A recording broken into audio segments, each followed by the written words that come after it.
fenómenos adaptativos y cambios epigenéticos que hacen que todos estos sistemas empiecen a tener una interacción diferente.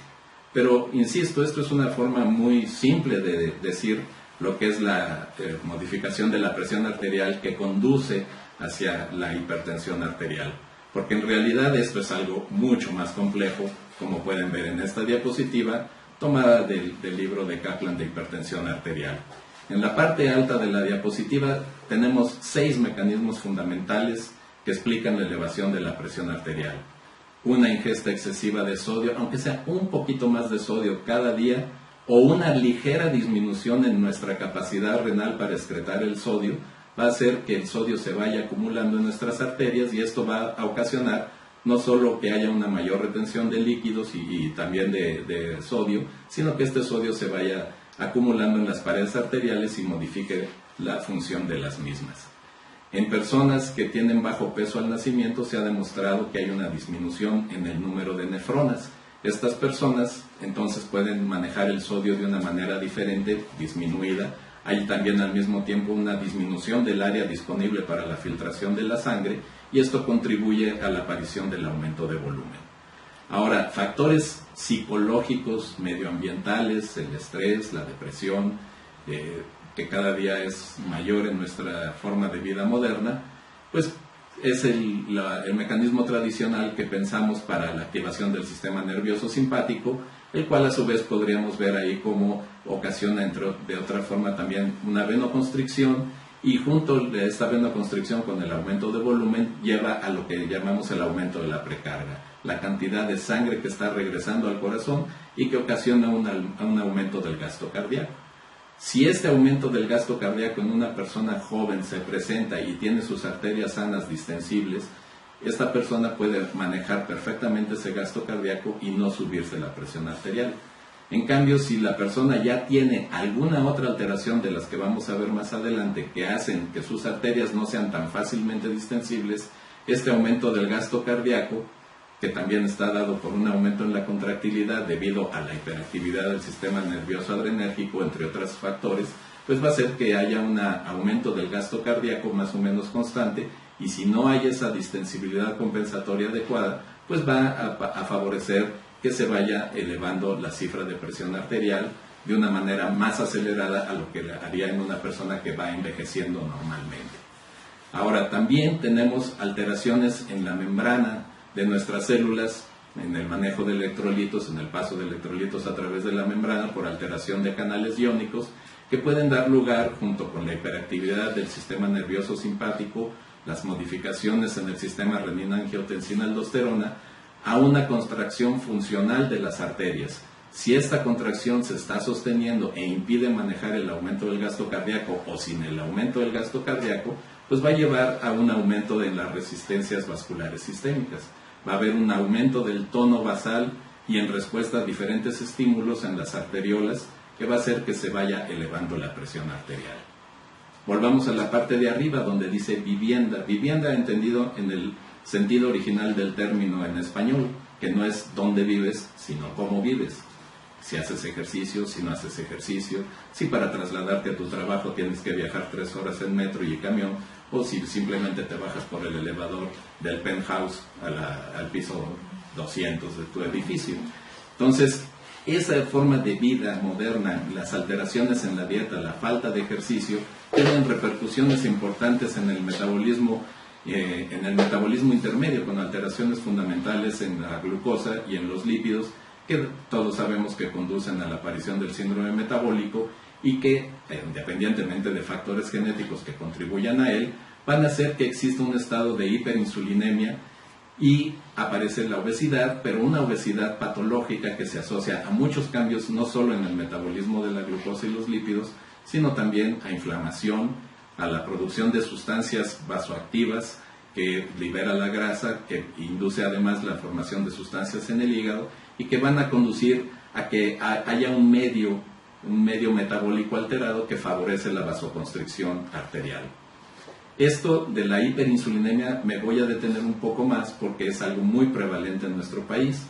La hiperinsulinemia debemos entenderla como una situación anormal de secreción de la insulina en respuesta a una necesidad aumentada del organismo para metabolizar carbohidratos, que hace que cambie totalmente la respuesta de nuestro organismo a la acción de la insulina.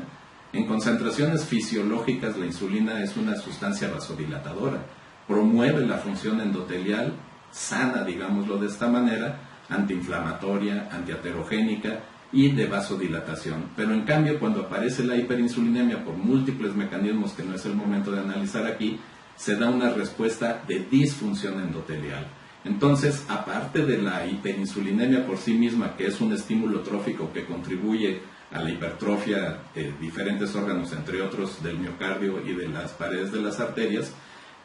esta alteración en el metabolismo al mismo tiempo va a tener otras repercusiones sobre el sistema nervioso autónomo. La obesidad es un estado de hiperactividad adrenérgica. La obesidad se acompaña de la producción en la grasa mesentérica de sustancias como el angiotensinógeno, que van a favorecer la hiperactividad del sistema renina-angiotensina, pero también, como decíamos, va a favorecer la disfunción endotelial. Y todo este mecanismo neurohormonal al que me he hecho referencia va a dar lugar a que haya, como vemos en la parte de abajo a la derecha de la diapositiva, a que exista una hipertrofia vascular. Entonces tenemos ya todos los elementos de esta situación de disfunción endotelial, de alteraciones metabólicas, de alteraciones de membrana, de factores psicológicos, que al final del día van a dar las alteraciones que vemos abajo: aumento del gasto cardíaco, aumento de resistencias vasculares sistémicas, pero que no solo hay que verlo como algo dinámico, algo que estuviera sucediendo en arterias sanas. Está sucediendo en una condición fisiológica normal de aumento de precarga, de aumento de contractilidad, de contracción funcional, pero también de hipertrofia vascular y de hipertrofia en un momento dado también del miocardio. Son cambios estructurales que van a ir apareciendo, que al final del día, junto con la contribución de otros factores de daño vascular, como pueden ser el tabaquismo, la hipercolesterolemia, la diabetes, la falla renal o la misma hipertensión arterial, el mismo daño hipertensión arterial, van a hacer que se incremente más la disfunción endotelial y haya toda esta activación de todo el sistema neurohormonal que va paralelo a lo que es la función del endotelio. Y esto va a hacer que al final tengamos arterias rígidas, porque existe calcificación, porque existe ionización, porque existe hipertrofia de la pared de la arteriola, pero también va a haber condiciones de perfusión tisular inapropiada.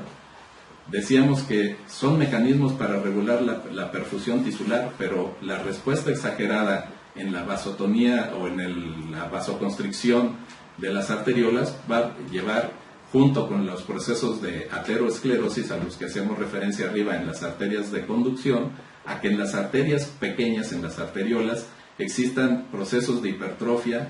y también pueden, en casos severos, causas que ya no vemos en la actualidad, la necrosis fibrinoide de las arterias, pero al final del día llevan a una mala perfusión tisular, a la isquemia de diferentes órganos, porque también se suma otro efecto patogénico en el cual se hace poco énfasis y el cual quiero llamar su atención a él, que es la rarefacción. La rarefacción capilar es la pérdida de unidades capilares por gramo de tejido. Entonces, en la hipertensión arterial no solo va a haber vasoconstricción funcional, no solo va a haber hipertrofia de las arteriolas, sino que en diferentes órganos y en diferentes circunstancias, según cada paciente, va a haber una isquemia promovida también por la pérdida de capilares. Y todo esto, ¿de qué se va a traducir? Pues en las consecuencias de todos conocidas de la hipertensión arterial, que son la enfermedad arterial coronaria, la enfermedad vascular cerebral y la enfermedad arterial periférica, donde queda incluida no solo las lesiones de las arterias de miembros inferiores, sino también el aneurisma aórtico abdominal. Pero por el otro lado también tenemos que, y en gran medida ocasionado por la hiperactividad del sistema renina-angiotensina, van a empezar a ocurrir cambios en la función glomerular. Va a haber un estado de hiperfiltración glomerular. ¿Qué quiere decir esto? Que hay un aumento de la presión arterial que se está transmitiendo al capilar glomerular y este capilar va a empezar a filtrar más volumen sanguíneo del que filtraría normalmente. y este es un mecanismo que contribuye al daño renal. Empieza además el glomérulo a sufrir cambios de esclerosis y empieza a perder albúmina y otras sustancias que no deberían pasar hacia el túbulo renal, ocasionando con ello cambios además estructurales en el riñón y que van a terminar en casos con nefropatía.